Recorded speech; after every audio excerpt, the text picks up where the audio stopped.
Muy buenos días y bienvenidos a su programa Signos Vitales, tu podcast de salud. Estamos transmitiendo desde las facilidades de Webnéticos Internet Studio desde Puerto Rico como cada sábado. Hoy, 7 de noviembre del 2020.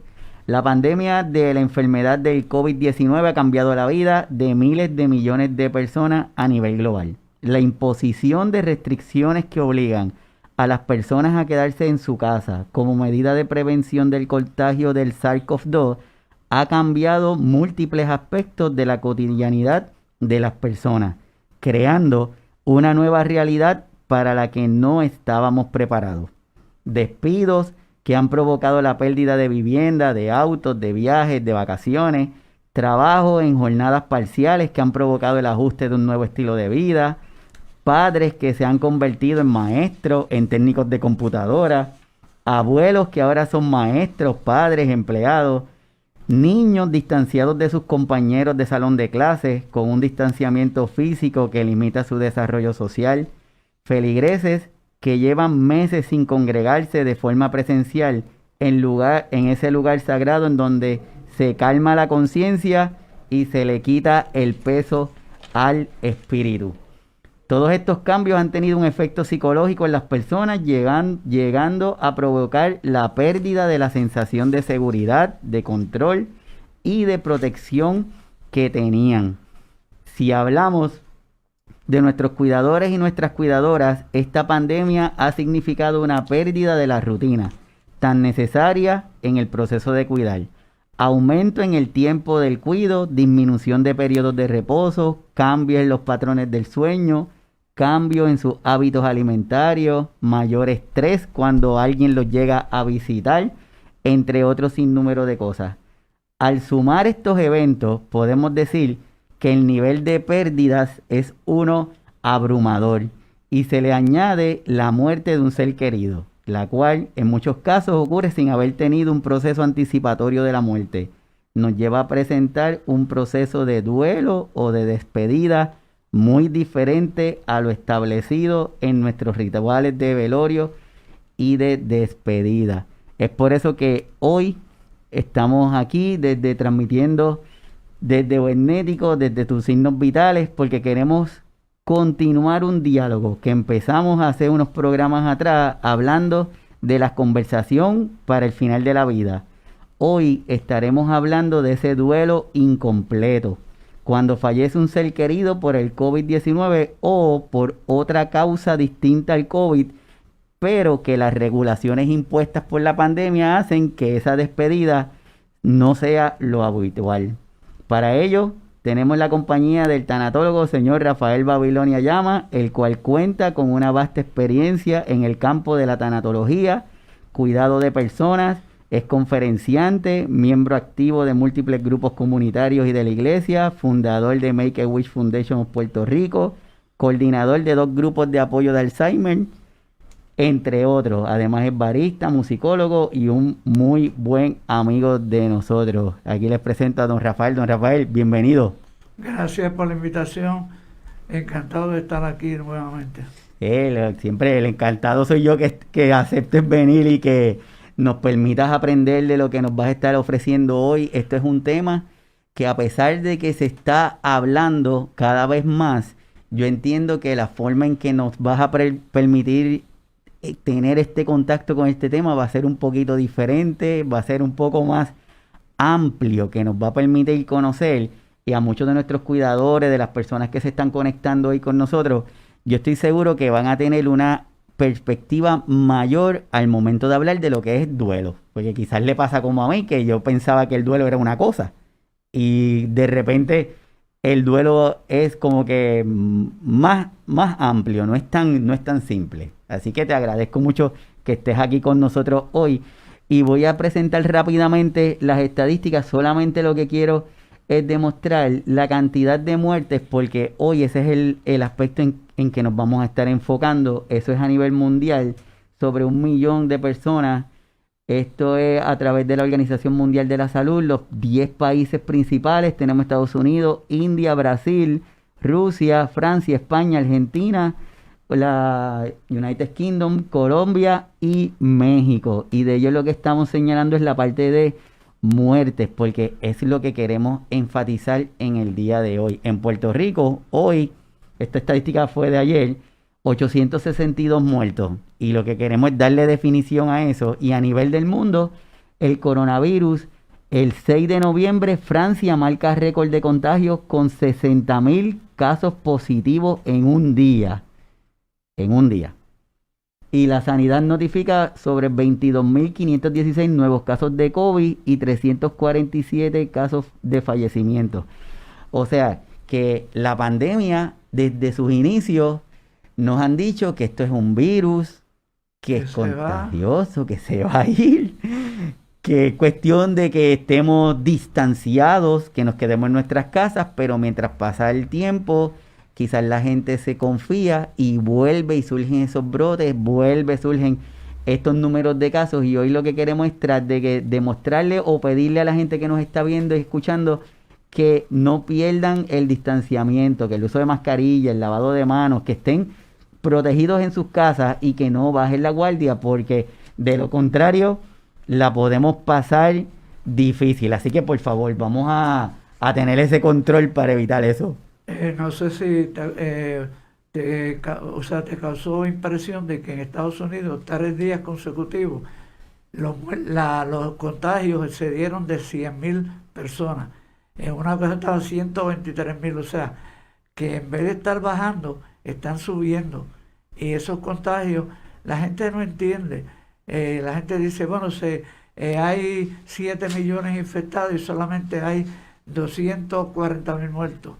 Pero lo que la gente no entiende es que el COVID causa un impacto en el cuerpo humano y que trae un rabo, como los huracanes, que causa problemas físicos y emocionales en la gente por el resto de su vida.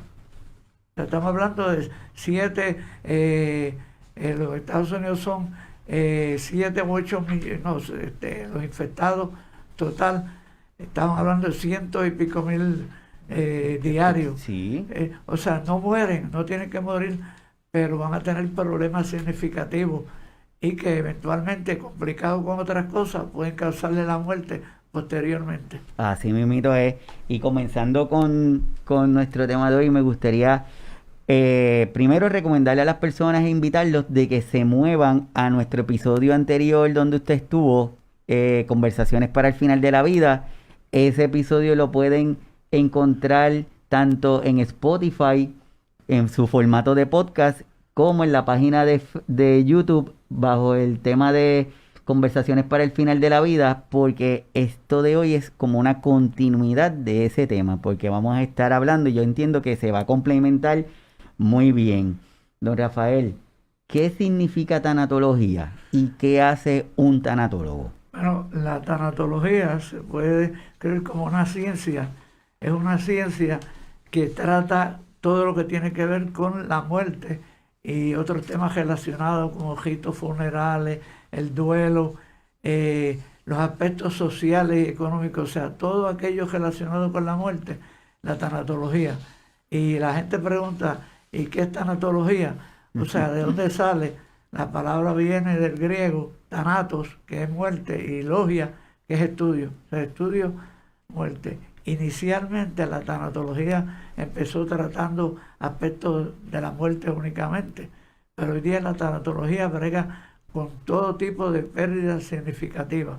Puede ser divorcio, puede ser secuestro, puede ser pérdida del trabajo, ejecución de una hipoteca, pérdida de una mascota, todo lo que tenga que ver con una pérdida significativa que cause alteración emocional, conductual y social de las personas, hoy día se trata en la tanatología.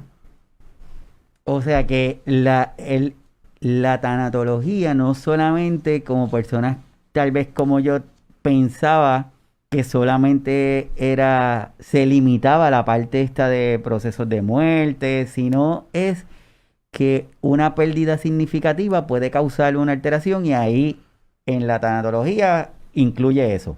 Bueno, la derivación principal de la muerte es el rabo que tiene, que es el duelo de del núcleo familiar o el sistema familiar. Y ahí el tanatólogo entra de nuevo. O sea que no solamente ayuda a que, aquí estamos hablando ya del tanatólogo, o sea que el tanatólogo se adiestra para 3 cosas principalmente, que es ayudar a los moribundos a que mueran en paz y con dignidad. Ayudar, pero una vez que muere, no se queda ahí. Queda un grupo de personas que están dolidas, que tienen un proceso de duelo, y el tanatólogo ayuda dándole apoyo a estas personas a procesar ese duelo. No es que le haga el duelo ni le diga, es apoyarlo, acompañarlo. Y una de las funciones más importantes de un tanatólogo también es educar a la comunidad, que entiendan lo que es tanatología y lo que es un tanatólogo. Ok, o sea que la función del tanatólogo es como un coach que nos puede dirigir a que nosotros o la persona que está pasando por ese duelo lo acepte, lo sienta y lo procese. No es que le va a evitar que lo presente, ni que le va a dar, ni que le va a decir qué debe hacer. ¿Qué debe hacer? Otra cosa importante es que la gente piensa que el duelo por muerte solamente es para los dolientes, los que se quedan. Tan pronto hay un diagnóstico de cáncer, Parkinson, Alzheimer, de una enfermedad terminal, el paciente que fue diagnosticado entra en un proceso de duelo también, y el tanatólogo lo ayuda. Lógicamente, para ayudar tiene que tener una invitación, alguien en la familia tiene que invitarlo, y entonces el tanatólogo puede interactuar con el paciente, con el cuidador, la familia y el personal médico hospitalario. Y eso le trae una paz y una tranquilidad y una ayuda al paciente. Entonces, ya eso continúa después de la muerte con los familiares, pero también se trabaja con los pacientes. No es para curarlos, sino para darle paz y tranquilidad. Y como me dicen a mí a veces que me invitan a un sitio, que mira, tengo un señor ahí que le tiene miedo a la muerte. Hay que quitarle el miedo a la muerte, porque para aprender a vivir en este mundo, lo primero que tenemos que hacer es aprender a morir. Hay que aprender a morir. Y siguiendo ese tema que hemos mencionado, de lo importante, de lo que es la tanatología, de lo que hace un tanatólogo, de lo que nos puede ayudar y de que nos puede dirigir. Si fuéramos a definir la muerte, ¿cómo podemos definir qué es la muerte? Depende de quién le hagamos la pregunta, ¿verdad? Mucha gente nos dice que es el final de la vida. Otra gente dice que no, yo no quiero, eso es algo horrible. Pero la muerte es parte de la vida. O sea, no hay vida sin muerte y no hay muerte sin vida. O sea, empieza y la gente piensa pues que la muerte es el final de la vida, pero es una transición de una vida a otra vida, de la vida terrenal o vida natural a la vida eterna o la vida espiritual. Es una transición a una dimensión diferente. Y para que esta muerte ocurra, hay 2 procesos. O sea, está el proceso físico, o sea, la persona entra en una etapa de esa, que el cuerpo comienza un proceso de dejar de funcionar. O sea, es como las maquinarias del equipo, empiezan los sistemas del cuerpo a colapsar.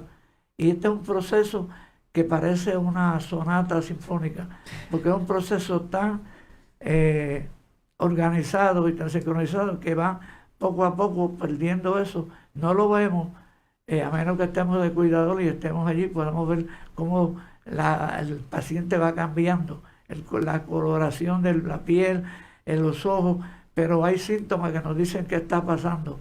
Estos sistemas todos van colapsando en un ritmo hasta el final, que colapsa el sistema nervioso y colapsa el corazón. Pero ¿qué sucede? Aparte de ese sistema, ese plano físico del paciente tiene una dinámica en el plano mental, emocional y espiritual. O sea, el paciente tiene que reconciliarse con la vida y empieza a pensar en qué está pasando y cómo yo trabajo esto. Me llegó el final, no tengo salida y tiene que resolver todos aquellos asuntos que le preocupan y para poder tener una paz mental y poder morir en paz. Una vez que el paciente llegue a esa decisión, estoy listo, que a veces le preguntan, ¿estás listo? Y el paciente contesta sí, quiere decir que él se siente en paz, listo y ya sabe, pero si el cuerpo en el plano físico no ha terminado el proceso, no va a irse. Si el paciente tiene asuntos que resolver, necesita el perdón de alguien, necesita perdonar a alguien, necesita aclarar dudas sobre algo, una relación, el paciente no se va a ir, aunque el sistema termine, el paciente va a luchar. Y hay gente que dice, no, es que está agonizando, tiene agonía. Pero es la lucha entre el cuerpo y la mente. O sea, el cuerpo dice, hello, estoy listo, pero la mente dice, yo no, dame un break. Y ese break es el break que tenemos que estar pendientes, porque a veces la persona necesita despedirse de alguien, o pedir perdón, o que perdonar a alguien. A veces la persona lo que necesita es el permiso para morir.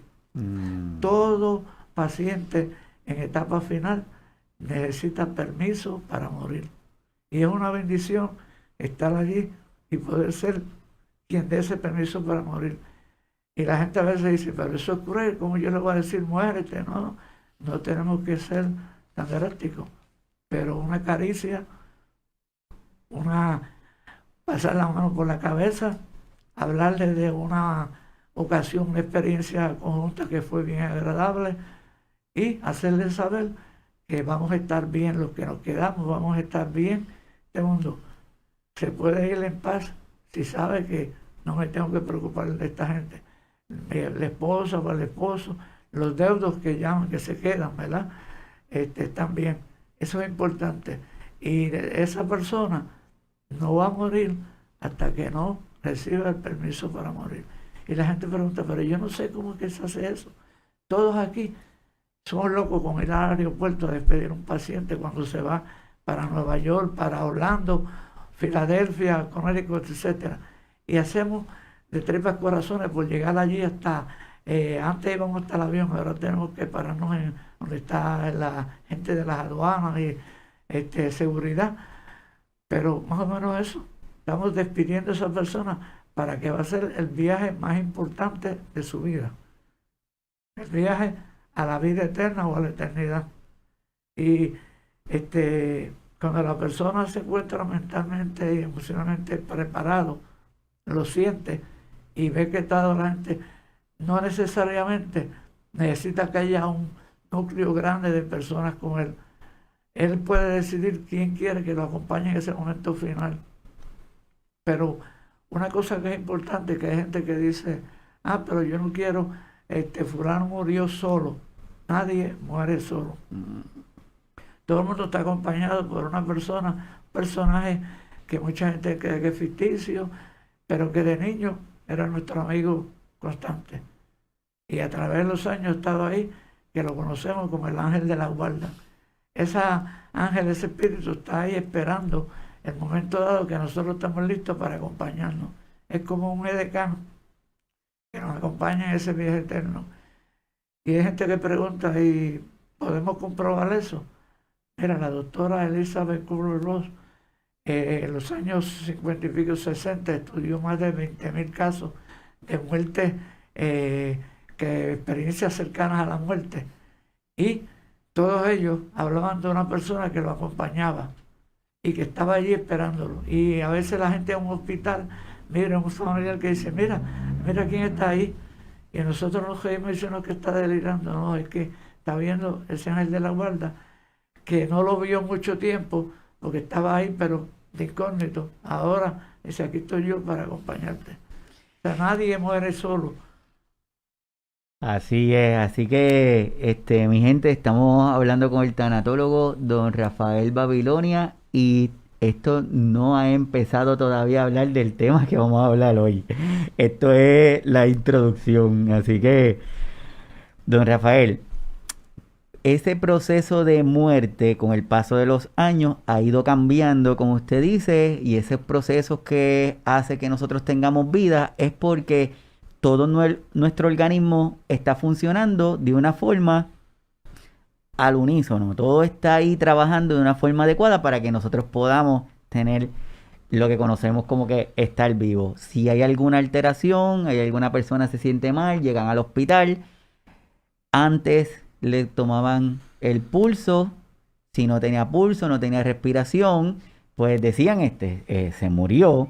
Hoy día con los avances de la tecnología esto ha ido cambiando hasta el punto que una persona puede no tener pulso, no puede respirar y como quiera hay esfuerzos que se hacen para lograr que eso vuelva a activarse. Y se conoce como una muerte cuando ya ese proceso de tratar de reactivar el organismo es irreversible. Y ahí es que dicen, pues miren, aquí está la muerte. De ahí, de ese proceso de muerte, hay un tema como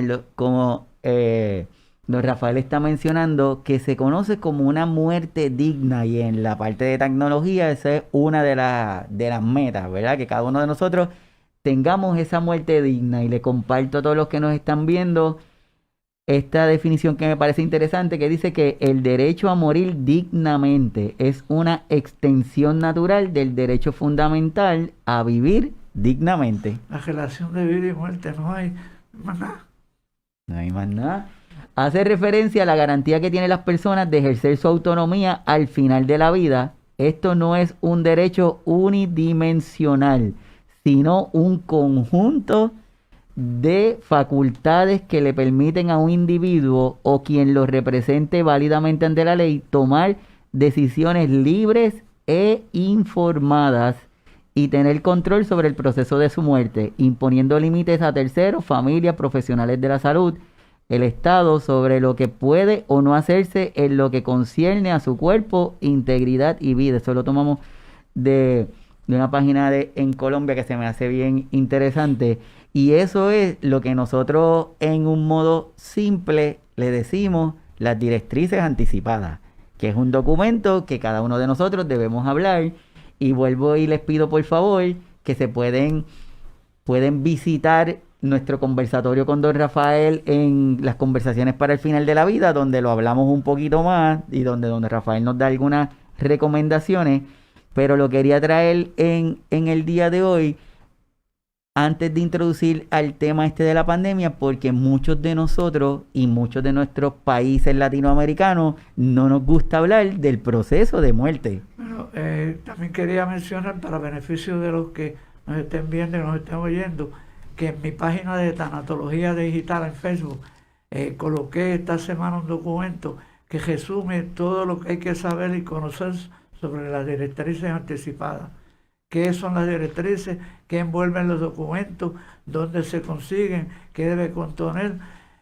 Lo que me preocupa a mí de esto de las directrices anticipadas es que la gente cree que hay que estar al borde de la muerte para hacer esas directrices. Esas directrices se pueden hacer en cualquier momento de nuestra vida. Lo que estamos expresando básicamente cómo nosotros queremos que sean las escenas finales de la película de nuestra vida. Las queremos en Technicolor, las queremos en blanco y negro, con música. O sea, nosotros tenemos la decisión en nuestras manos. Si nosotros no lo decidimos y lo ponemos por escrito, esa decisión sobre nuestra vida, sobre la disposición de nuestro cuerpo, sobre qué servicios se van a hacer, sobre qué medicamentos nos van a administrar, sobre si nos entuban o no nos entuban, si nos resucitan o no nos resucitan. Eso lo va a tomar una decisión un doctor, un médico, puede ser un interno, puede ser, pero puede tomar un hijo que vino de Estados Unidos, que nosotros le llamamos el hijo de Bilbao, que no se preocupó de uno hasta llegó ahora. Lo puede tomar la persona que sea que esté allí. Y en un hospital tienen un protocolo que si no hay instrucciones anticipadas, directrices, la persona la resucitan. Por eso se usa una sigla que es DNA Donor Resuscitate. Hay un documento, en ese documento debe estar claro si uno quiere resucitación o no. Si no lo hay, lo van a resucitar y después no se quejen. Y entonces, si usted lo pone y la persona lo decide, no sienta complejo de culpa, porque usted tiene que insistir. A veces tenemos el documento y lo sabemos, pero no decimos nada y no lo señalamos. El hospital debe tener, cuando entra un ingreso familiar, debe dársele copia de ese documento, cosa que puedan en su protocolo establecer que esa persona no lo quiere que lo resuciten.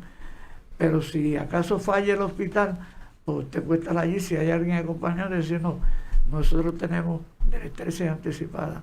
El problema es que mucha gente cree que si ejercemos ese derecho, o nosotros somos la persona que designó el moribundo para tomar esas decisiones por él cuando esté en coma, herido, esté en una enfermedad terminal o tenga una demencia ya total, pues nos creemos que somos culpables porque nosotros fuimos los que responsables de la muerte porque no permitimos que lo entubaran o no. Esa decisión la tomó el moribundo y es quien tiene derecho, pero para que pueda validar esos derechos tiene que hacerlo cuando está consciente, no puede esperar a mañana, o sea que eso hay que hacerlo hoy.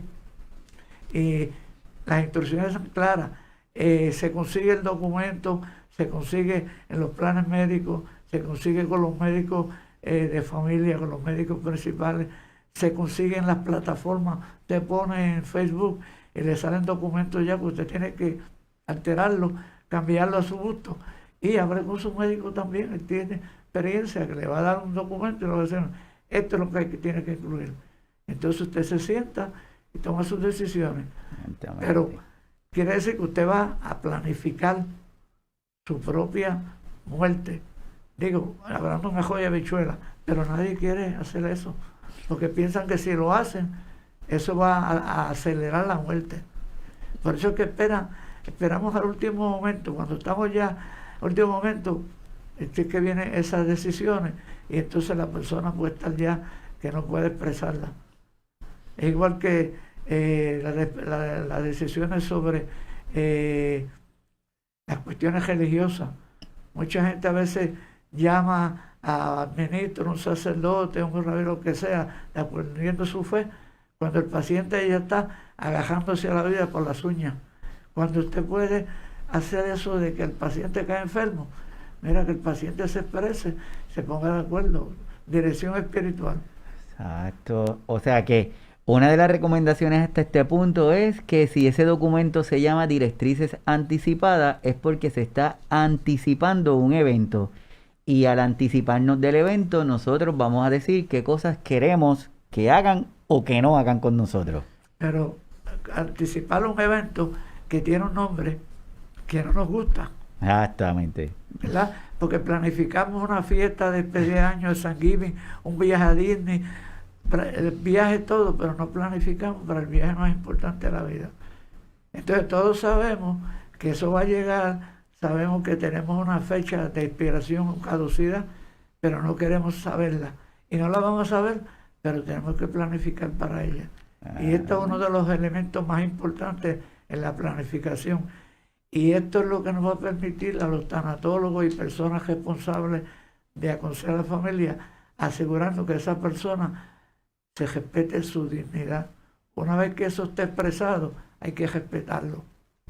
Y todos tienen que conocer eso, todos los miembros de la familia, conocerlo, los médicos.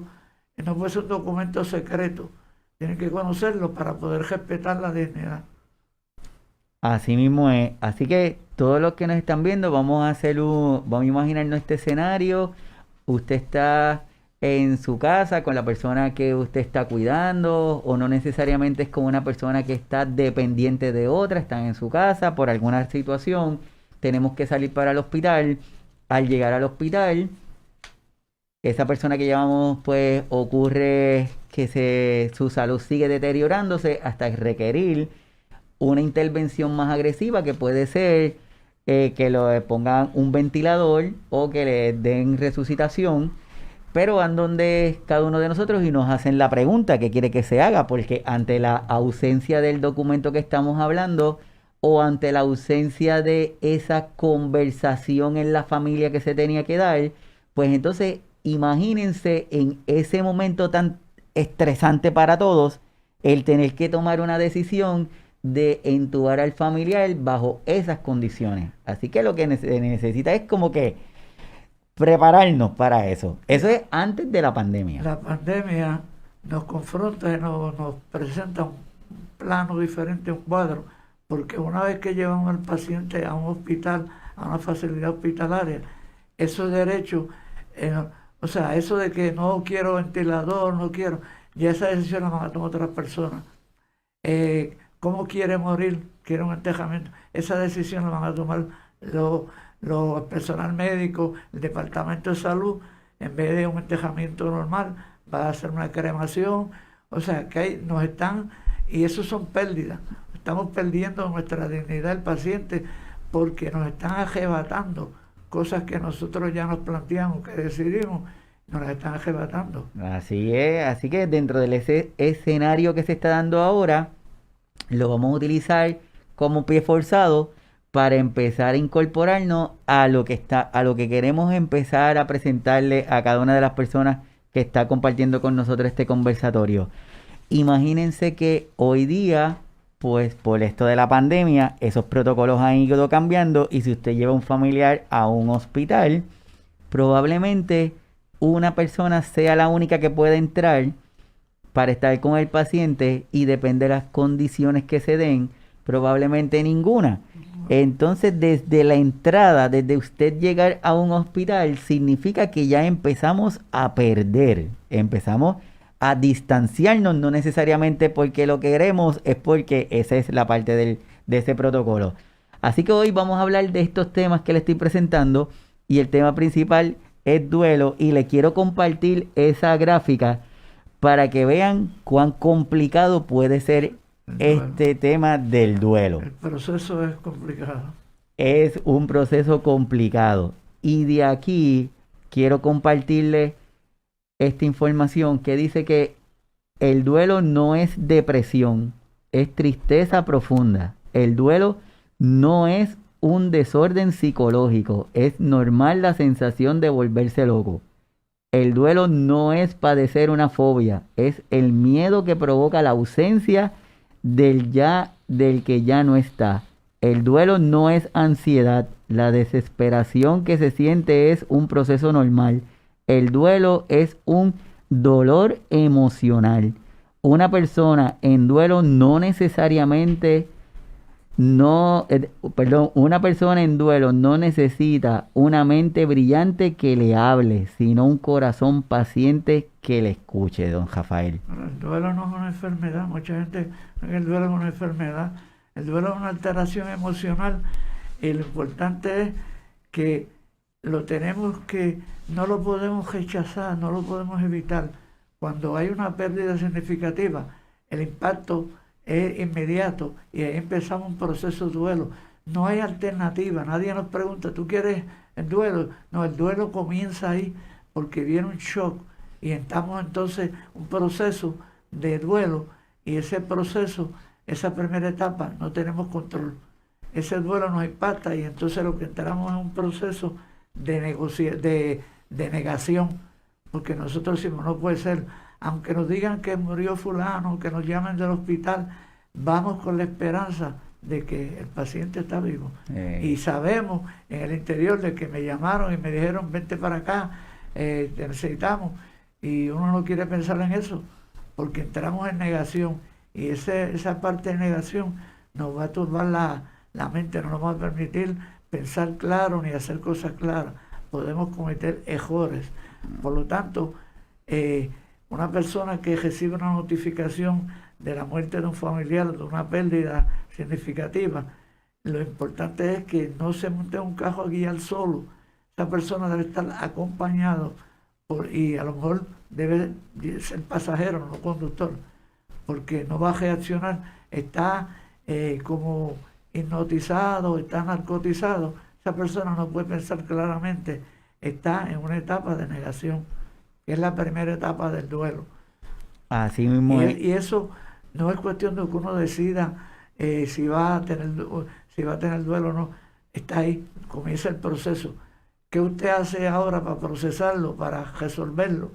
Es lo que es importante. Así es. Así que estamos compartiendo esta otra definición, que es: el duelo es la respuesta normal y saludable de una persona frente a una pérdida. Las personas se afligen por muchas razones diferentes que incluyen la muerte de un ser querido, que se incluye las mascotas, el divorcio o los cambios en una relación, los cambios en la salud de uno o la salud de un ser querido, los cambios, la pérdida de un trabajo o los cambios de la seguridad financiera, los cambios en un estilo de vida. O sea, que el duelo es lo que estaba diciendo don Rafael desde que empezamos, que es una pérdida de algo que para nosotros sea significativo. No necesariamente es la pérdida o la muerte de una persona como tal. Y eso lo decide uno como doliente. O sea, no es que alguien te diga, pero chico, no te preocupes por eso, que es, o sea, que es el problema que tenemos, que la gente alrededor nuestra nos quiere indicar por qué podemos sufrir o no podemos sufrir, y cuánto y dónde. La sociedad quiere controlarnos. Cuando tú procesas tu duelo, cómo lo procesas y con qué tipo de sufrimiento. Es un sufrimiento profundo. Si tú te ríes, si tú vas al cine, si tú te vistes, o sea, nos están pendientes a todos, nos convertimos. Estamos en un escenario donde todos los focos de las luces vienen a nosotros y todas las miradas al doliente principal, porque normalmente en un duelo hay todos los sistemas familiares están en duelo, pero el doliente principal, todo el mundo está pendiente para decirle o criticar. Así es. O sea, don Rafael, viendo esas definiciones, le pregunto, una persona con aún en el escenario de la pandemia, ¿una persona puede sufrir de un solo duelo a la vez? ¿O sería una persona pudiera tener múltiples duelos que estén interactuando en ese momento? La mayoría de las personas normales, todos nosotros tenemos a veces más de un duelo que estamos trabajando. Los duelos duelen, se sufre por ellos, pero a veces no se resuelven. Uno de los ejercicios que se hace en tanatología es que a veces tenemos que sentarnos y hacer una tablita de una relación de nuestras pérdidas y hacer un timeline donde pongamos los años, qué pérdidas hemos tenido. Por ejemplo, ¿cuál es la primera pérdida que nosotros tenemos en la vida? Al nacer, perdemos la seguridad de ese placenta de la familia, o sea, ese calor, eso, ¿verdad? Y llegamos y salimos afuera y perdemos esa oscuridad, ese calorcito, y entonces nos daban una nalgada y nos decían para que lloráramos y esas cosas. Hoy día la nalgada no está permitida, pero si queremos que el bebé llora, le dicen acaba de nacer en el Estado Libre Asociado de Puerto Rico, en la isla de Puerto Rico, con todo lo que hemos pasado este año, y ya eso es suficiente para llorar, ¿verdad?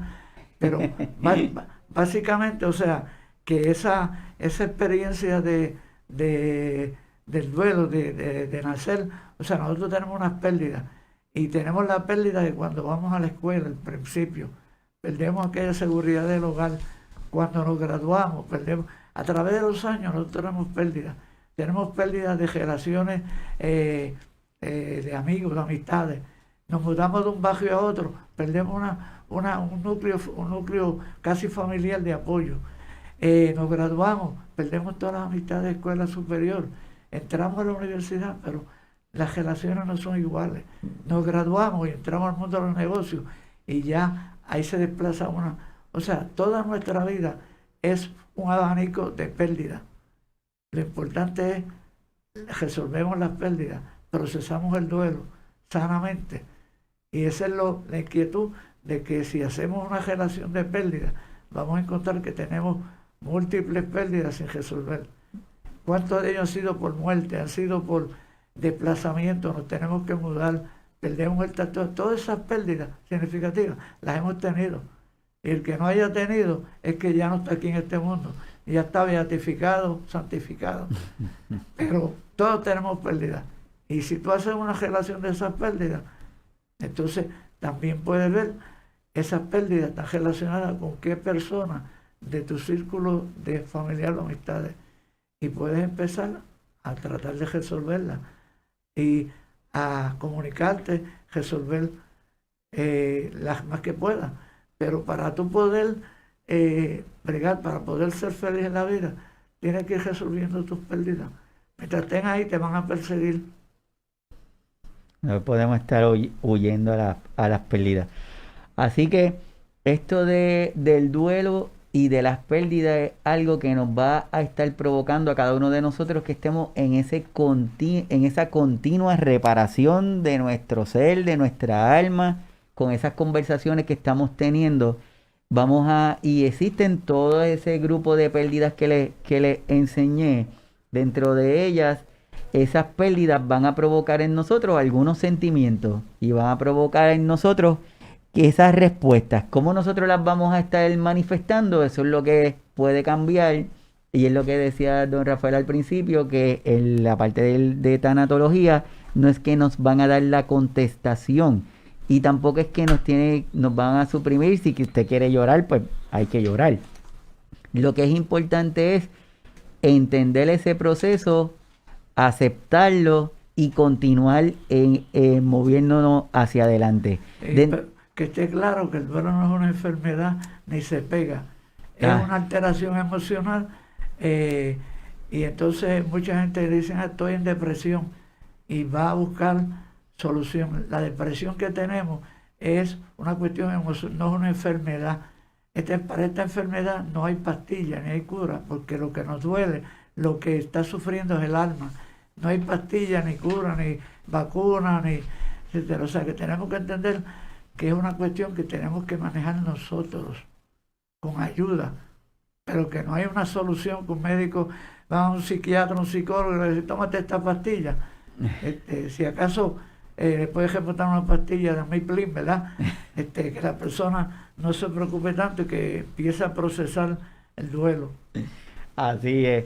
Así que retomando en lo que estamos hoy, volviendo a la parte de la pandemia. Esta pandemia ha provocado que en cada uno de nuestros países, en cada una de nuestras comunidades, nuestros rituales de despedida de esa persona que está con nosotros, se haya alterado de forma significativa. En algún momento podíamos llegar hasta el hospital y podíamos estar con la persona durante ese proceso de crisis, pudiéramos estar más cercanos. Hoy día no lo podemos hacer. Hoy día, gracias a la pandemia, los protocolos han ido cambiando y muchas veces nuestros familiares le hacemos una despedida involuntaria porque cuando lo llevamos al hospital, de ahí en adelante ya nosotros no tenemos más contacto con esa persona. Lo que es curioso es qué conversaciones se quedaron sin decir, cuántos abrazos no se dieron, cuántos te quiero no se dijeron. ¿Cómo fueron las conversaciones que tuvimos con esa persona? Las últimas. Tal vez cuántas veces le dijimos que ya estabas cansado. Porque a nuestros cuidadores y a nuestras cuidadoras el proceso de cuidar es un proceso que es continuo, provoca fatiga, provoca cansancio. A veces cuentan con ayudas, pero a veces nuestros cuidadores no tienen ayuda. Y dentro de su agotamiento pueden decir cosas como que, Dios mío, pero ¿hasta cuándo va a llegar esto? Pero cuando surge esto de la pandemia, que ocurre esa despedida que no se preparó para despedirse, pues esos sentimientos pues van cambiando y provocan que esos cuidadores o la persona, nuestros familiares, pues sea más difícil. ¿Qué le podemos decir a cada una de las personas que nos están viendo de esta nueva realidad que este COVID nos ha provocado? Bueno, una de las cosas que a veces uno oye expresiones de la gente es que esto vino de cantazo y no tuve tiempo. Pero mira, la muerte siempre te gana, pero te da toda una vida de ventaja. Si tú tienes 40, 50 años, has estado viviendo, conociendo con tus padres, ¿cuántas oportunidades has tenido de decirle lo que lo quieres? De pedir perdón o perdonar por algo que tú no te gustó. O sea, esos asuntos inconclusos se pudieron haber concluido si hubiésemos pensado que cada vez que nos reunimos con un familiar, cada vez que salimos de casa, puede ser la última vez que lo veamos con vida. Una cosa que tenemos que aprender es que cuando nos despidamos hagamos un viaje o salgamos de la casa por la mañana, no olvidemos despedirnos de los seres. Muchas de las personas que estaban en las Torres Gemelas en el 2001, en los actos de terrorismo, se encontraron que no se despidieron de la persona que murió, pero la persona estaba allí, durmieron en el mismo cuarto, en la misma cama, pero salió con coraje, con prisa, y a veces eso es inevitable, pero la mayor parte de las veces podemos repararlo, podemos tener, cada vez que nosotros terminemos con una visita, una relación, salgamos, tenemos que despedirnos como si fuera la última vez. Así es, don Rafael. Sabemos que este tema es bien sensible, por eso lo queremos traer y tenerte a ti, porque no pienso en otra persona más apta para discutirlo que contigo. ¿Qué le podemos decir ya a esta persona, a este familiar que tuvo esa pérdida, que ya ocurrió la muerte y me he quedado con esa sensación o con esa angustia o pensando las cosas que no se dijeron?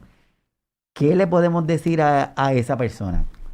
Bueno, lo importante es que la persona entienda dos cosas, que el sufrimiento tiene una relación directa con el amor. Mientras más queríamos la persona o el objeto de la pérdida, más nos va a doler, más vamos a sufrir. Si usted vive en una casa 50 años, 40, se la ejecutan, o un cajito que usted tenía por 20 años, o una mascota que a veces antes se reía la gente, pero tenía una mascota que ya la tenía 10, 12 años, parte de la familia, y entonces tiene que ponerla a dormir. Todos esos eventos surgen, o sea, que la vida está llena de pérdidas y que vamos a tener pérdidas, pero tenemos que primero entender que tenemos una oportunidad, un proceso para aceptar esa pérdida. Si nosotros no aceptamos la pérdida, nunca vamos a volver a tener paz mental y espiritual y vamos a disfrutar de las cosas buenas de la vida. Para aceptar la pérdida es que está el proceso de duelo. El objetivo de un proceso de duelo no es otra que poco a poco vamos marchando por diferentes etapas hasta llegar a una etapa que aceptemos lo que sucedió. Hay solamente una ocasión donde eso es casi bien difícil, que son las pérdidas ambiguas, ¿verdad? Pero normalmente en las situaciones normales, el duelo se debe resolver con el apoyo necesario y la ayuda de la comunidad. O sea, no hay razón para que una persona no pueda resolver su duelo. Hay unas etapas, esas etapas hay que vivirlas, hay que procesarlas, y las etapas no necesariamente tienen un orden específico, pero las etapas están ahí y está comprobado que hay que pasar por todas esas etapas. Tú no puedes brincar de la notificación cuando te llegó la llamada o te enteraste a aceptar, y no, hay que pasar por ahí. Estamos compartiendo las etapas de duelo. Esas etapas de duelo está la negación, la ira, la negociación, la depresión y la aceptación. Y como dice don Rafael, esa etapa no tienen un orden, no es que van ni hacia adelante ni hacia atrás. Y puede variar, puede estar en una etapa y volver a la otra y hacer, porque los seres humanos no somos máquinas. Nosotros reaccionamos emocional, psicológicamente, de acuerdo con las circunstancias, y podemos ir atrás, pero eventualmente, si procesamos ese duelo con la ayuda del expediente, vamos a llegar a la última etapa de la aceptación. Hay una etapa que le han cambiado un poquito el nombre, dependiendo de quiénes sean los pensadores o autoridades en este asunto, ¿verdad? Es la etapa que llamamos, hoy día se llama mayormente negociación, pero que originalmente hablamos de una etapa de perdón. El perdón pues lleva a negociación a veces, ¿verdad? Pero es una etapa en que nosotros tenemos que sacarnos ya todo afuera y tenemos que perdonar a los familiares que culpamos, al personal médico, y tenemos que perdonar. Y cuando uno le dice a la gente, perdonar a Dios, pero como yo voy a perdonar a Dios, supone que Dios me perdone a mí. Pero entonces tú lo llevas atrás, la etapa de la ira. Dice, cuando tú tenías coraje en esta etapa, tú empezaste a culpar a tu Telimundi. Y de entre esos que culpaste a Dios, que te abandonó, que no te protegió, que... Entonces, si tú lo culpaste, es lógico que ahora lo perdones. Ahora, ¿qué pasa? Que la gente tiene que entender que en esa etapa de negociación o de perdón, para tú poder perdonar a todos los que están alrededor tuyo, que tú culpaste en la etapa de la ira, y a Dios, tú tienes que empezar por perdonarte tú mismo. Ese es el perdón, la negociación más importante de esa etapa, que es perdonarnos nosotros mismos. Y para perdonarnos, tenemos que eliminar todos pensamientos de culpa, sentimientos de culpa de que lo que pasó fue culpa mía. ¿Por qué? Empezamos a buscar detallitos de qué me hace a mí culpable. Nadie nos está culpando, estamos nosotros. Ese proceso mental, pues tenemos en ese momento que perdonarnos, mirarnos en un espejo y decir, ¿sabes qué? Yo no soy perfecto, yo cometo errores, y si yo era el cuidador y fue por un error mío, ese error fue de buena fe, o sea, pero no podemos, porque los sentimientos de culpa nos sentencian a perpetua en el duelo. O sea, cuando tenemos sentimientos de culpa, ese duelo no lo vamos a poder resolver. Y se empiezan a complicar los duelos, se empiezan a ponerle otros nombres, se le ponen otros apellidos, en lugar de ser duelos como un proceso normal, se pueden convertir en unos duelos que Hay son muchos tipos de duelos, o sea, complicados, así que quiero presentarle lo de las etapas del duelo, porque me gustaría pasar bien rapidito por ellas. Por ejemplo, en la etapa de duelo, como dice don Rafael, aquí no hay un inicio. Puede ser que cada uno de nosotros empecemos en algunas de ellas, pero en la etapa de la negación, regularmente no quiere ver la realidad, no poder creer lo que se está pasando y sentir que todo es irreal. Yo creo que esta etapa de negación para muchos de nuestros amigos, de nuestras personas que nos están viendo, es bastante frecuente por lo que hemos dicho de esta realidad del COVID. Nuestros familiares se los llevan y de momento estamos dependientes de que alguien nos llame para decirnos lo que está pasando con nuestro familiar. o sea, Quiere decir que estamos todo el tiempo en esta espera que desespera de esa llamada, pensando qué nos van a decir, pero vamos a estar siempre esperando lo mejor, no vamos a estar esperando otra cosa.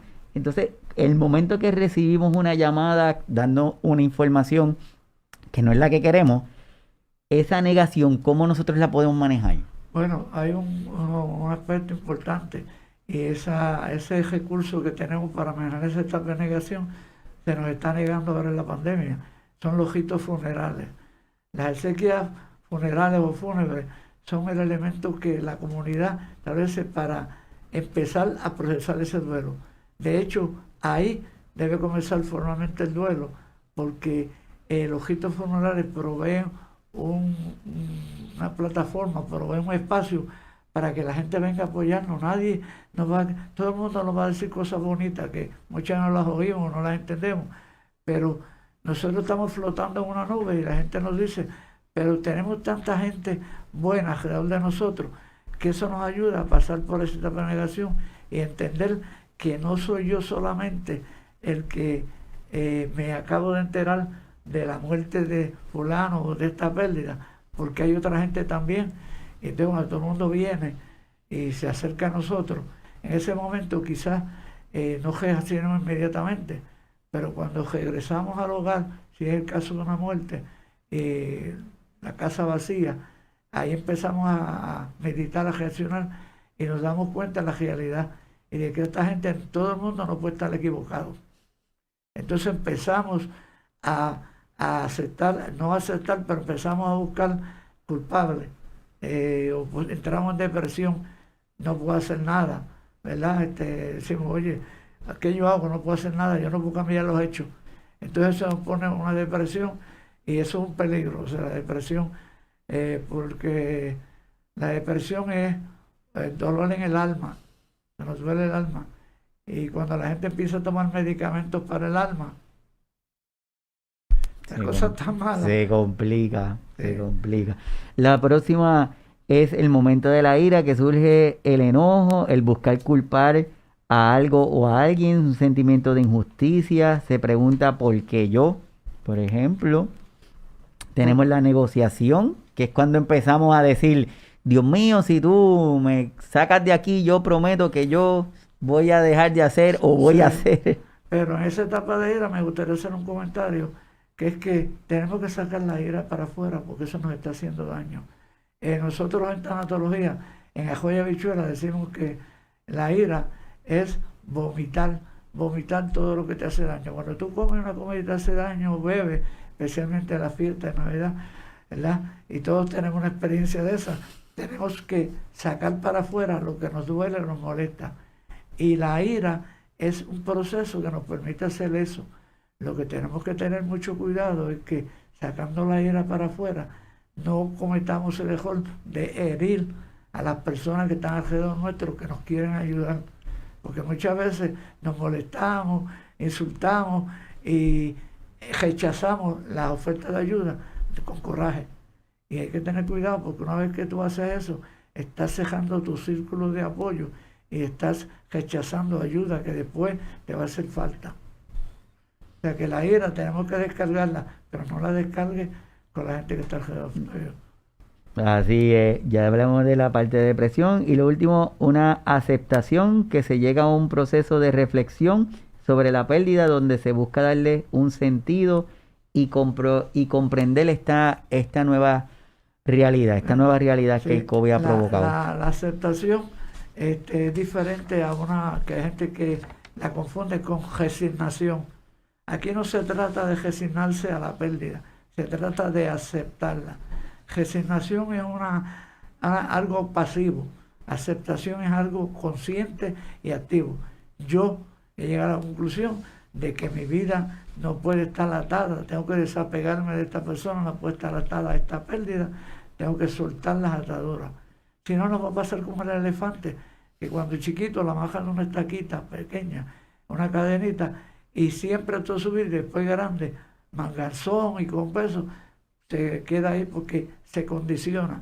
Y entonces nosotros tendemos a condicionarnos de eso, de que nos vamos a seguir con esa, ¿verdad? Tenemos que aceptarlo conscientemente, ¿verdad?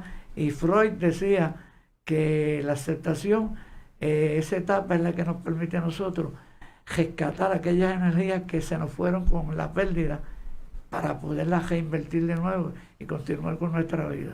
Ya tenemos estos escenarios, ya la pandemia nos ha alterado esta rutina. Tanto es así que en la funeraria ya no es como antes, como usted decía. Ya hoy día, si tenemos que ir a una funeraria, es con una cantidad de personas bien limitada, no todo el mundo va a ir, con nuestras medidas de protección, tenemos los protectores de cara, las mascarillas, no queremos que mucha gente vaya porque lo del COVID ha complicado. También estos procesos se han alterado porque a veces a nuestro familiar lo pasan por el proceso de cremación y hace que sea un poquito más difícil porque la última vez que lo vimos tal vez fue antes de llegar al hospital. Y todavía nos quedamos con esa sensación de que falta de esa necesidad de expresar esos sentimientos.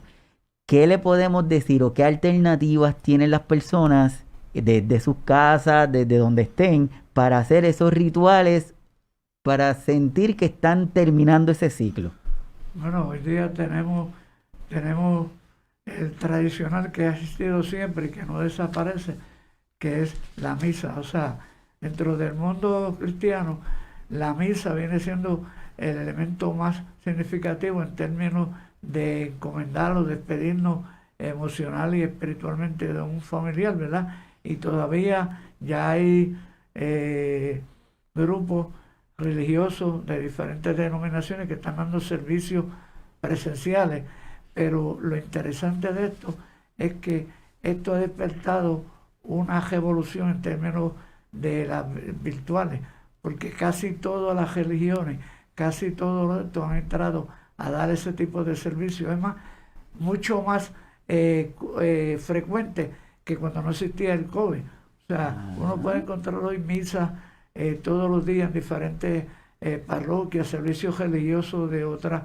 denominaciones y apoyo espiritual, y solamente hay que comunicarse y pedir, mira, esa misa la podrían dar por fulano, y la vemos en televisión, en familia, podemos verla, la tenemos, hoy día se graba todo en Facebook, tenemos ahí, podemos hacer una visita en grupo, virtual, cementerio, podemos enviar a una persona que vaya y con su celular la persona puede transmitir las imágenes, estamos todos juntos y es como si tuviera una reunión, y ahí podemos despedirnos, podemos hacer un montón de cosas, cantar, podemos hablar, podemos llorar, etcétera. Podemos también celebrar rituales religiosos en la casa. Hay lo que se llama guías para esto. Yo tengo una guía especial que viene para estos casos, donde se puede celebrar una reunión y la puede celebrar cualquier miembro de la familia, porque está clara, no tiene que ser. Y también habemos muchas personas que son ministros de la Eucaristía dentro de la Iglesia Católica o son ministros en otras religiones que están autorizados a celebrar lo que se llama servicios religiosos sin, ¿cómo se llama? Sin la celebración en sí, que es la consagración de la forma. O sea, sencillamente, donde no va a haber comunión, pero va a haber una comunión espiritual, va a haber la lectura y va a haber todo el protocolo, todo el guión de eso. Y tanto las personas que de servicios funerarios católicos y de otros grupos y los ministros de la Eucaristía en la Iglesia Católica están autorizados a celebrar esa ceremonia. También se puede hacer en la casa, se puede hacer un nicho, un sitio donde se ponga un álbum de fotos, donde se ponga una bandeja, donde se pongan recuerdos que tenemos, mira que me regaló esto, y podemos que cada uno le ponga un mensaje y se ponga en esa bandeja. Podemos hacer tantas ceremonias, cosas que las hacíamos antes, las aprendimos cuando chiquitos en escutismo o aprendimos en otros grupos, y para despedirnos. Y finalmente podemos celebrar hoy día, podemos celebrar reuniones familiares por plataformas virtuales.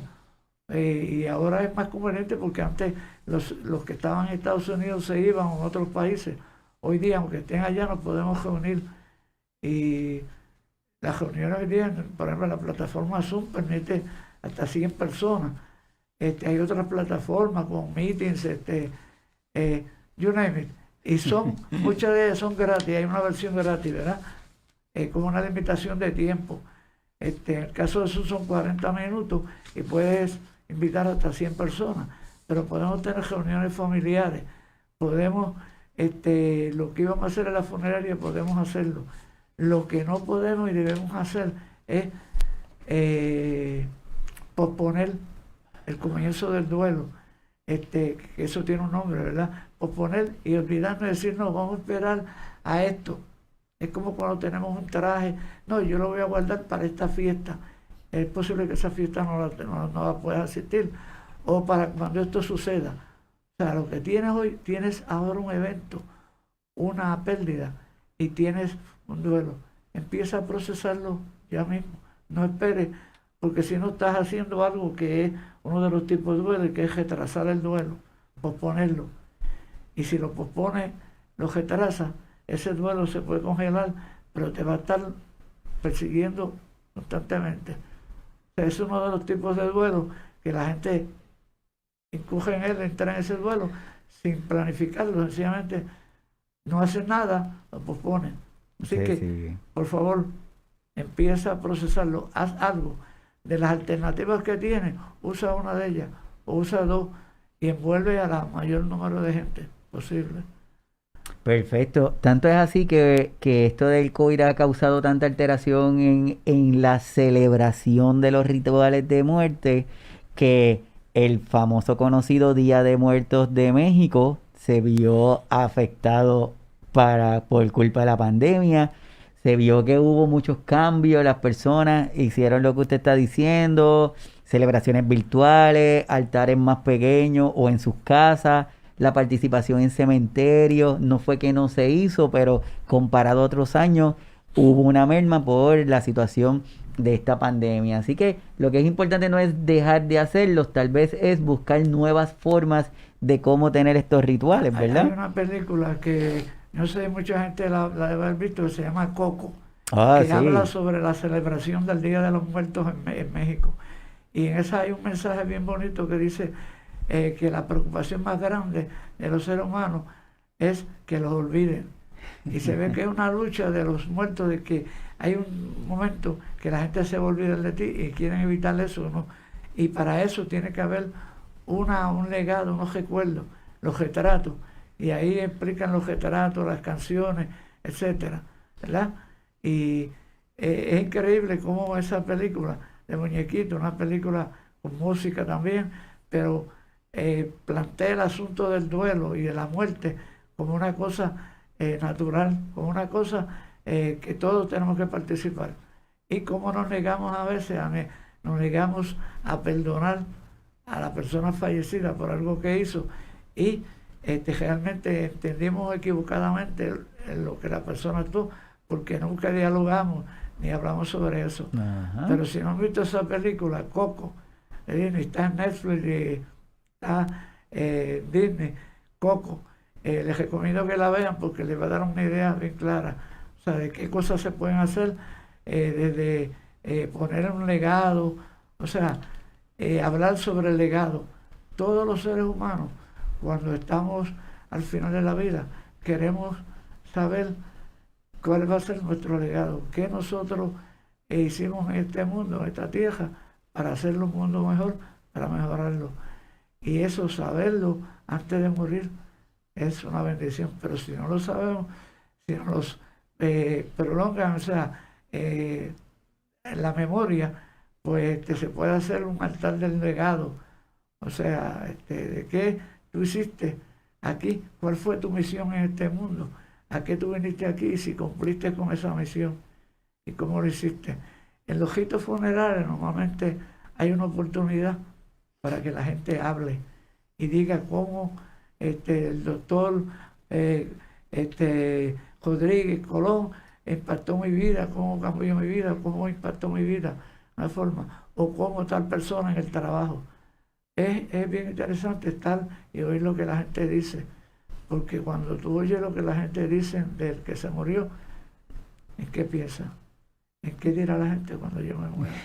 O sea, los ritos funerarios nos obligan a pensar, meditar sobre nuestra propia muerte. Entonces esa persona que está ahí ya no puede hacer nada. Pero tú, que estás todavía vivo, que estás ahí atendiendo unos ritos funerarios de otra persona, tu vida la puedes cambiar por completo.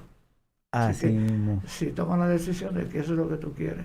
Así mismo, dentro de las formas que hemos discutido, de las alternativas que tienen las personas para hacer estos ritos, para poder manejar ese duelo que está, las alternativas virtuales, como está diciendo don Rafael, utilizar las diferentes plataformas, el que alguien se acerque al cementerio, el ofrecer las misas, el acudir también de forma virtual a esos velorios cuando se hacen los rosarios, entre otras alternativas.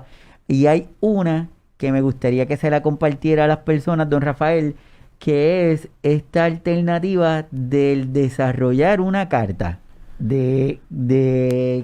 Quizás yo no me sienta tan a gusto el comunicarlo, o quizás no me sienta tan a gusto expresarlo con las demás personas, pero existe una técnica que puede ser en forma escrita.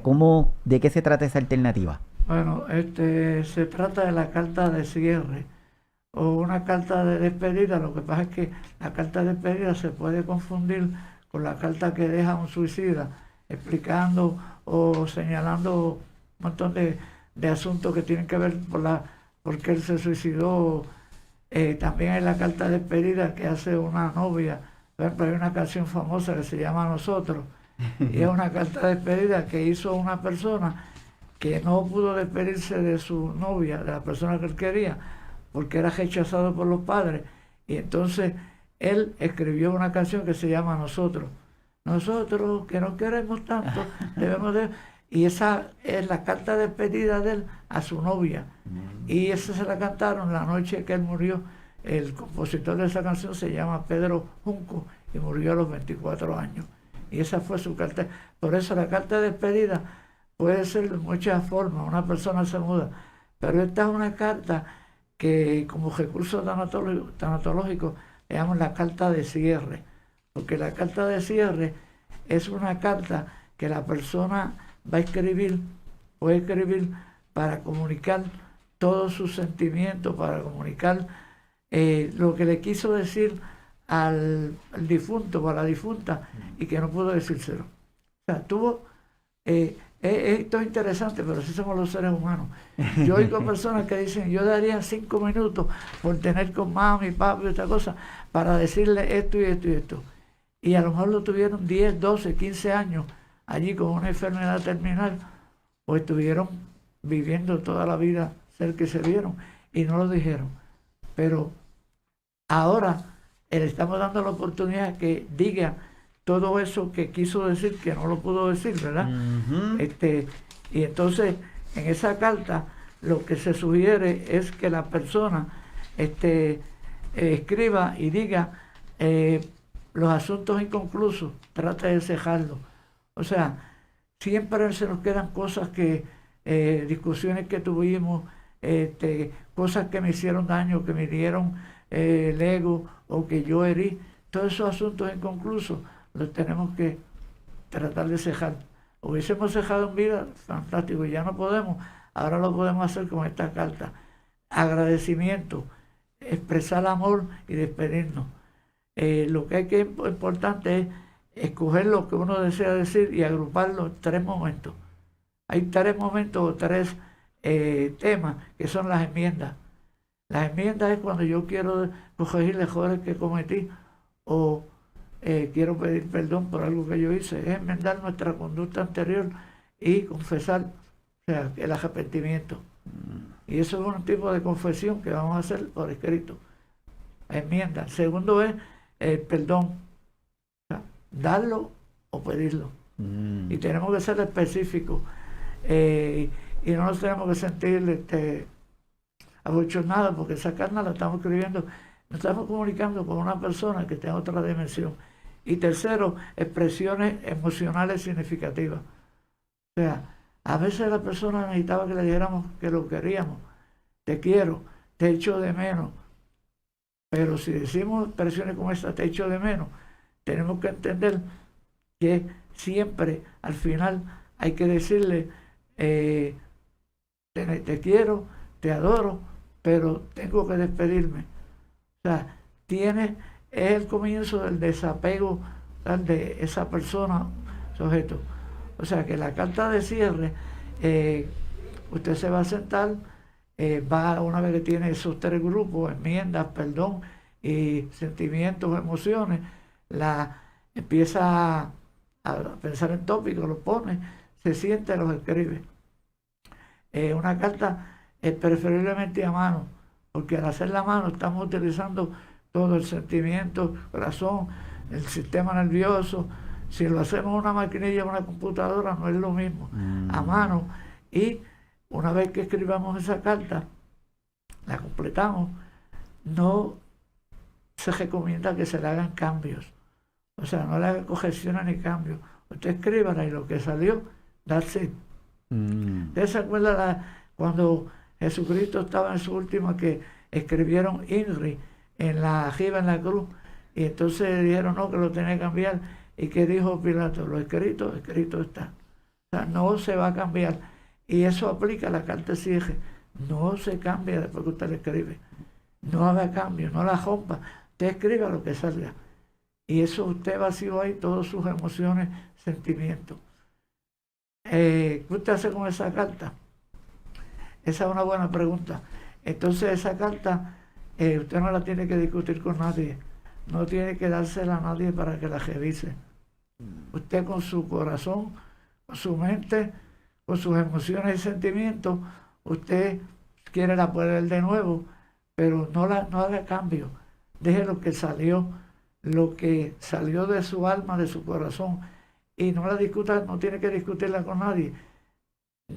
Si usted la discute con alguien, la quiere un consejero que usted tenga, pues eso es una opción personal, pero no tiene que discutirla con nadie, no tiene que publicarla, nadie la va a ver.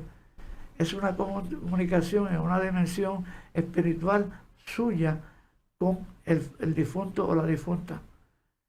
Después que terminó la carta que usted hace con ella, quiero referirme a que muchas películas, que ustedes ven películas, que una persona viene y se acercó a la tumba y puso un papelito o puso al lado de la urna. Mucha gente opta por eso, ponérsela en la tumba, pero esa tumba ahí se va, el papelito va a dañar o alguien viene y lo puede coger y leerlo.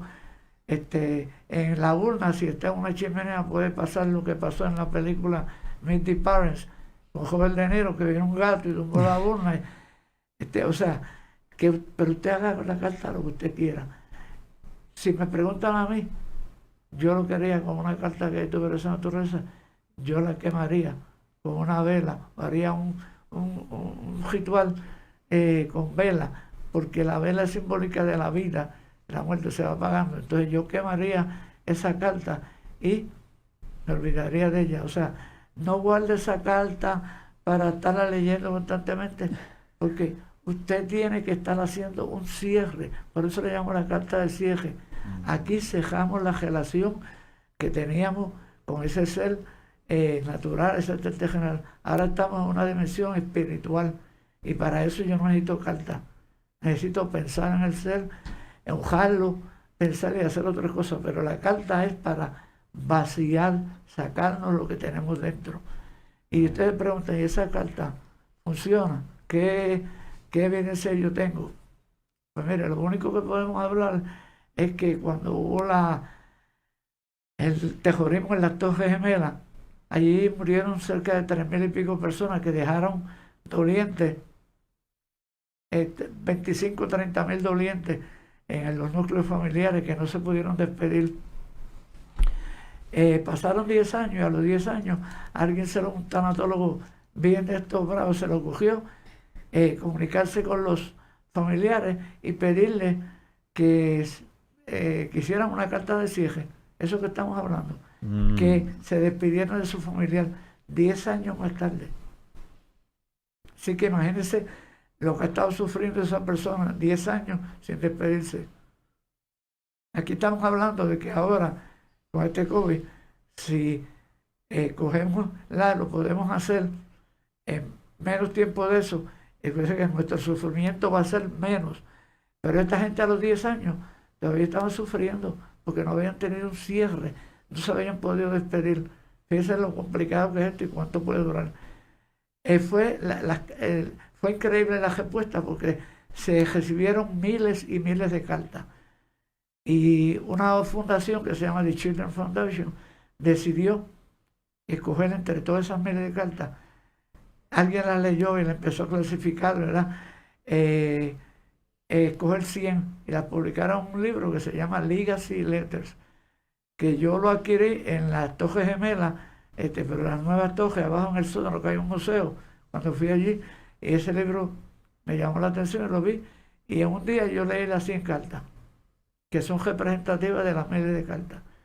Pero es interesante ver todo lo que nosotros queríamos decir, teníamos que decir, y no dijimos, y que podemos decirlo todavía. A mí una de las cartas que más me llamó la atención es de una persona que le escribió una carta a su marido que falleció, y entonces ella le habla de la relación que tuvieron, cómo siempre ella tenía ahí el apoyo del hermano de él, el cuñado de ella, cómo este cuñado siempre estaba pendiente de los nenes, ayudándola, y después de la muerte de él, este cuñado se convirtió como en un ángel guardián para la familia y todas esas cosas. Todo un escrito para al final de decirle, no sé cómo decirte, pero tengo que decírtelo, que tu hermano y yo nos casamos. sentimientos de culpa durante 10 años, porque ella decía, traicioné el amor del hermano con el hermano. Y ambos, tanto ella como el marido ahora nuevo, pero tú dices, wow, esa persona estuvo aguantando esos 10 años para decirle, te tengo que decir lo que puede ser una buena, pero es una buena noticia. A lo mejor él hubiese pedido al hermano que se hiciera cargo, si le hubiesen preguntado, ¿verdad? Pero no tuvo tiempo. O sea, que hay muchas cosas allí que nos pueden ayudar. Yo tengo el libro, tengo el libro, una copia, y lo geleo, y encuentro que esa es una alternativa, un apoyo tanatológico que podemos dar a todas esas víctimas, familiares de víctimas del COVID aquí en Puerto Rico. Pero para eso tienen que acercarse, buscar, y los podemos ayudar. Exactamente, así que, wow, es una cosa increíble. Así que cada una de las personas que nos están viendo, les comparto esta página. Esta es la página de don Rafael. Él tiene varias páginas en el Facebook. Esta fue la última que desarrolla, apoyo a familiares de víctimas del COVID-19. Si pueden, conéctense. Don Rafael se mantiene bien activo subiendo información, videos y datos. Así que esa es una de mis fuentes principales de información.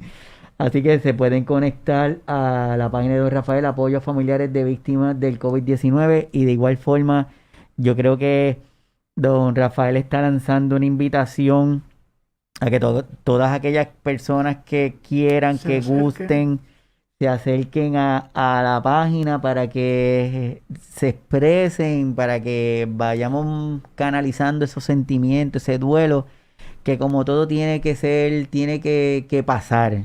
Este es un duelo que va a pasar. Si de todas las personas que les gustaría comenzar esas cartas, que las quieran compartir, lo pueden hacer mediante las llamadas telefónicas o lo pueden hacer directamente enviando un mensaje a la página de don Rafael, que se la vuelvo y se la comparto. Apoyo a familiares de víctimas del COVID-19. Sería un proyecto muy, muy interesante. Si quieren también la pueden enviar a Signos Vitales y yo se la hago llegar a don Rafael para que se expresen. Y como él dice, esto no es la versión 1, la versión 2 ni la versión 3 de una carta de despedida. Eso es lo que surja, como usted sienta, lo que usted entienda, las conversaciones que quiera decir. Si usted siente que hubo algo que no le dijo a esa persona, si usted siente que por alguna razón faltó un perdón, faltó comunicarle algo, cuán agradecido se sentía con esa persona, si usted siente que nada, hay algo que no se lo pudo decir, esa es una buena forma de hacerlo. Y el tiempo... También quería mencionar que estamos huérfanos de servicios funerales, o que no hay los ritos de esos funerales tradicionales, pero que básicamente esos ritos tienen 4 propósitos. Uno de ellos es devolverle o entregarle a Dios, a la persona que Dios nos envió a este mundo, y entregárselo mejorado, ¿verdad? Con una experiencia de vida y con una misión cumplida en la tierra. También celebrar su vida y repasar su legado. Eso lo podemos hacer.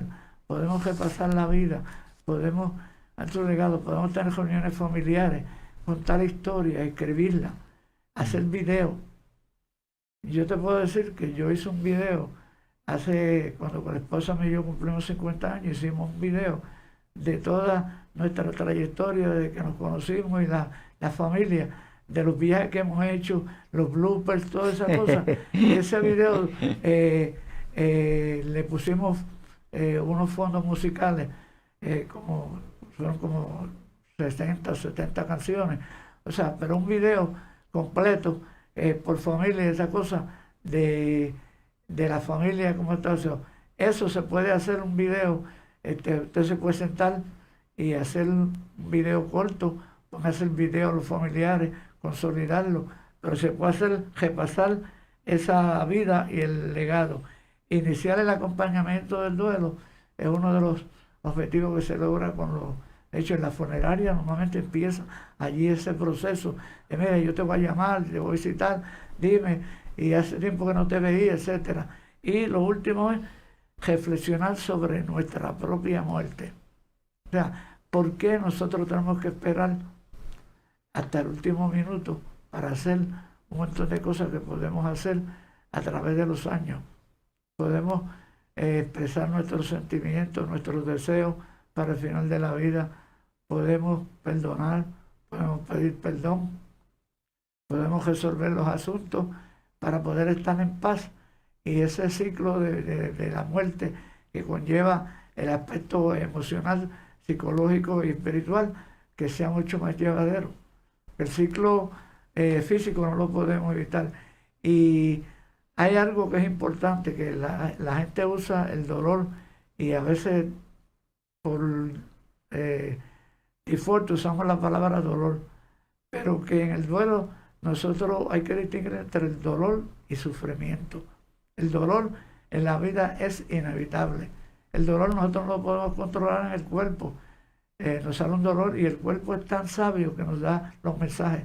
El dolor es para avisarnos que algo está mal. Es un signo de que algo está mal. Pero cuando tenemos el duelo, no es dolor, tenemos que hablar de sufrimiento. Entonces el dolor es inevitable. Si nos duele la cabeza, nos duele el estómago, eso es un signo de que algo está mal, que nosotros el sufrimiento no lo estamos manejando adecuadamente. Entonces, de hecho, hay un libro interesante que se llama es sobre los duelos, donde establece una relación entre todos los dolores y molestias del cuerpo con la cuestión mental y psicológica. O sea que hay una relación directa. Si te duele aquí es esto, y ahí está un diagrama.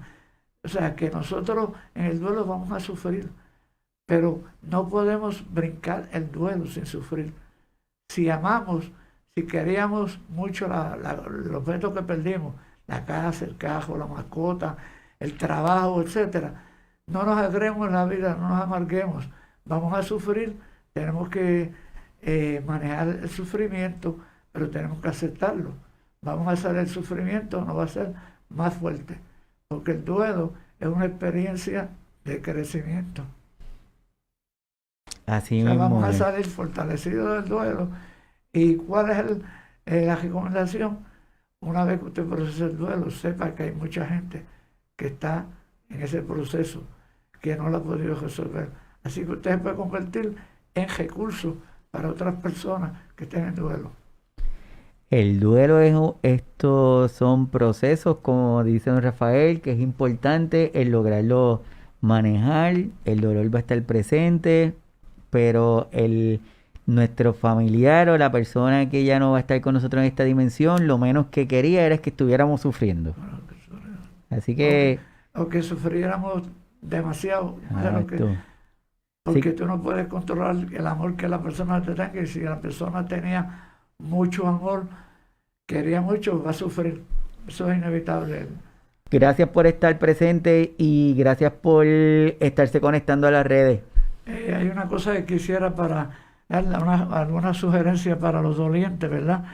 Y es que toda persona tiene que en estas circunstancias de un duelo aprender a desapegarse. O sea, lo tuvo que hacer María con Jesús, Jesucristo con sus apóstoles, todo hay que aprender a desapegarse. Vamos a estar en otra dimensión, pero eso no quiere decir que vamos a estar, vamos a estar conectados, pero en otra dimensión. Tenemos que comunicar los sentimientos. O sea, llorar es bien bueno, llorar es recomendable, pero hay que ponerle palabras a las lágrimas. Tenemos que tomar decisiones, no podemos procrastinar. O sea, no, yo voy a esperar, no, hay que tomar decisiones. Y las decisiones muchas veces, cuando no hacemos, no tomamos decisiones, normalmente ocurre lo contrario a lo que nosotros queríamos. ¿Verdad? O sea, como hay gente que dice, no, el tiempo lo cura todo, no. El tiempo, lo que tú haces con el tiempo que tienes disponible.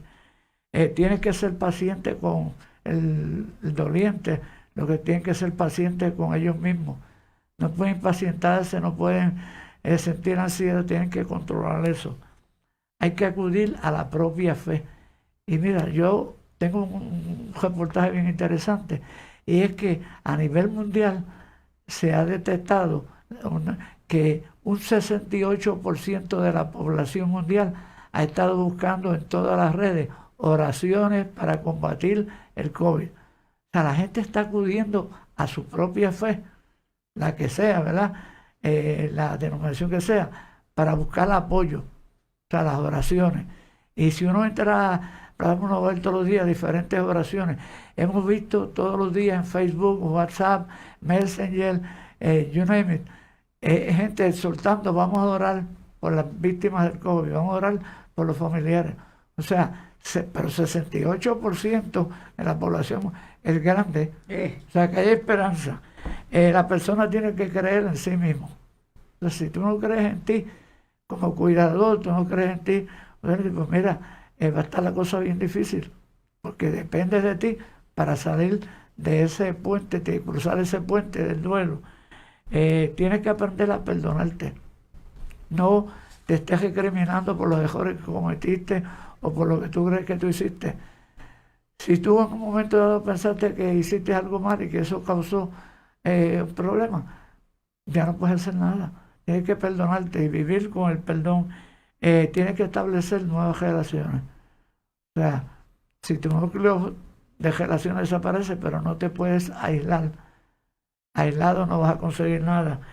Es importante que vuelvas a sonreír, a disfrutar la vida, a reírte, a hacer chistes, a divertirte, a salir, a compartir, socializar. Y finalmente tienes que empezar a dar. O sea, no se trata de recibir. Si nosotros llegamos al punto de aceptación, quiere decir que recibimos muchísimo apoyo, diferentes cosas. En este momento, después de la aceptación, tú tienes que empezar a dar a organizaciones sin fines de lucro, organizaciones caritativas, tienes que empezar a dar tu vida. Dios te ha dado una segunda oportunidad. La vida te está dando una segunda oportunidad para que tú cambies, para que tú, ¿cómo se dice? Regenere tu camino, cambie de ruta. Y esta tienes que aprovecharla. Así es, y lo que está comentando don Rafael en cuanto a la parte de religión y las búsquedas, se ha demostrado que la parte de intervenciones religiosas han aumentado, la cantidad de personas que comenzaron a rezar ha aumentado, la cantidad de personas que hicieron búsquedas sobre oraciones para manejar la situación del COVID, sí se ha visto un aumento en las búsquedas en todas las redes, así que la búsqueda de cada uno de nosotros, la necesidad de nosotros estar bien, la necesidad de nosotros aprender a perdonarnos para poder perdonar a otros, la necesidad de nosotros comenzar a cambiar la forma en que nos juzgamos a nosotros mismos, porque a veces somos demasiado fuertes con nosotros. Así que quizás hay una persona que esté más adelante necesitada por alguna palabra que nosotros le vamos a dar. Pero si no nos damos la oportunidad de nosotros sanarnos, de curarnos, de ser mejor persona, pues quizás esa no vamos a poder No afectar puedes, tú positivamente. no puedes dar lo que no tienes. No Si no podemos tienes dar. sanidad, no tienes paz, no puedes dar paz. Así que nada, como les dijimos al principio, esto es un tema bien extenso. Les recomendamos que vayan a nuestro capítulo o a nuestro episodio anterior de Conversaciones para el Final de la Vida, porque ahí hablamos de algunas cosas con un poquito más de detalle. En el episodio de hoy hemos tratado de tocar este tema con mucha sensibilidad, que es bien amplio, pero en un tiempo bien cortito, dándoles algunas estrategias que puedan utilizarlas. Acudan y asistan y conéctense a la página de apoyo a familiares de víctimas del COVID-19 de don Rafael. Tomen la propuesta del desarrollo de esa carta de despedida y háganla llegar. Tal vez de esa forma estemos ayudando a más personas. Y esperamos que esto sea parte de ese proceso de duelo de cada uno de nosotros, de ese proceso de curarnos, de esas despedidas inesperadas o de esos abrazos que no se pudieron dar. Así que nada, para el sábado que viene vamos a estar hablando de un tema que es bien interesante y lo vamos a estar discutiendo con la doctora Yesenia Flores. Ella realizó su doctorado de psicología clínica en la Universidad Albizu, hizo su maestría en salud pública con la especialidad de gerontología de la Universidad de Puerto Rico de Ciencias Médicas, y con ella vamos a estar hablando del edadismo. Si no sabe lo que es, el sábado debe estar aquí con nosotros porque vamos a hablar de edadismo. Cómo esta pandemia ha afectado, qué implicaciones ha tenido, cómo lo podemos identificar, qué podemos hacer. Así que el sábado que viene vamos a estar hablando de edadismo. También le invito a que se conecten a la página de Facebook y a las otras de las actividades que estamos teniendo para que puedan tener mayor exposición a los contenidos que estamos subiendo. Compartan la página de Facebook y la página de YouTube para que puedan tener esa exposición. Muchas gracias, don Rafael. Para mí siempre es un placer y un honor que esté aquí con nosotros, y lo vamos a seguir llamando para estos temas. Bueno, la respuesta siempre sabe que es sí. ¿Cuándo?